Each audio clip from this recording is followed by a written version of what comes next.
I dare say that everyone here would say yes to the statement of Scripture. With God, all things are possible. I don't think you'd be here if you did not believe in God. And the God to whom all things are possible.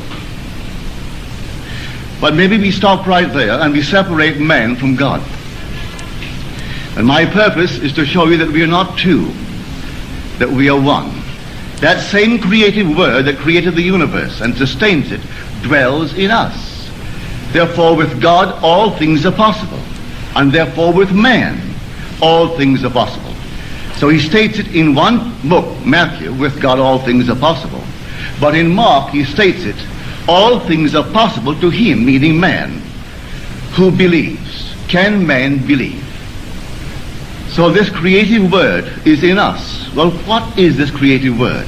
It's your own wonderful human imagination. That's Christ in man. Man is all imagination. So when you say I am, that's he. What would you feel like if now you were the man that you want to be? How would you see the world if things were as you desire them to be? Now this is what I mean by living in the end.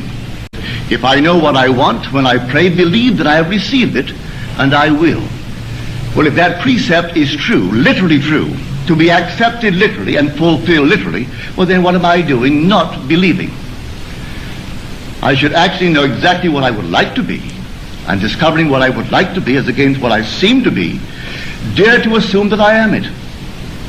And my assumption, though false, if persisted in, will harden into fact.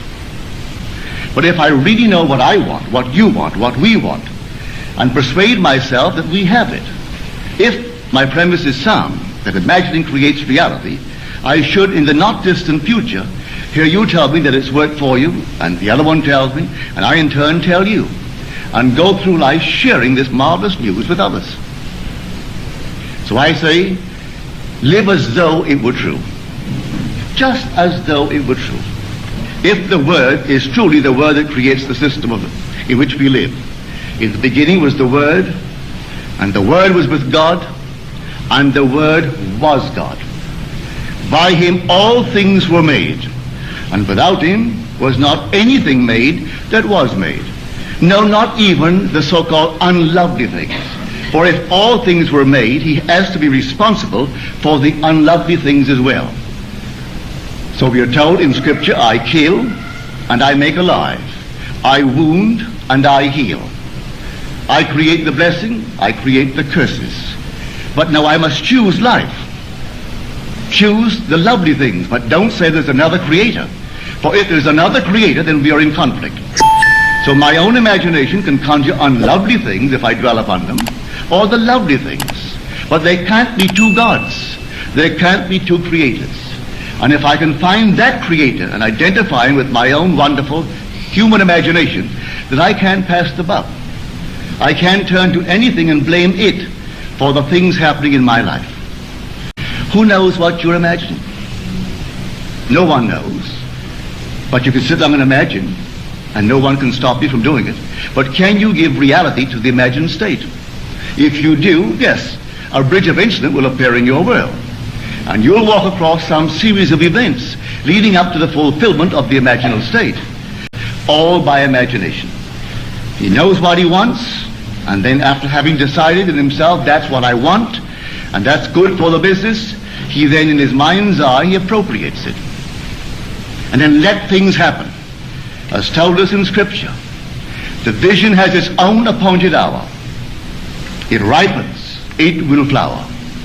If it be long, then wait, for it is sure, and it will not be late. Read that in the book of Habakkuk. Here is the true translation of that passage in Habakkuk. So when you know what you want, remain faithful to that assumption. And the assumption, though at the moment, is denied by your senses and denied by reason. If you persist in it, it will harden into fact. Are we not told that God calls a thing that is not seen as though it were seen, and then the unseen becomes seen? He calls everything from the unseen into the seen. in this simple manner. For he is the resurrecting power. So if I assume that I am, I don't have to have evidence to support it. I assume that I am. I am what? Well, I name it. And having given it a name, given it form, given it definition, remaining in it, I resurrect it. And if it takes 1,000 men to aid the birth of that state, 1,000 men will play their parts. And I don't have to go out and look for them. All you have to do is to decide within yourself what you want. Now, what would you do if it were true? So I know what I'm talking about. All I need from you is the acceptance of it. Will you believe it? Will you believe that with God all things are possible?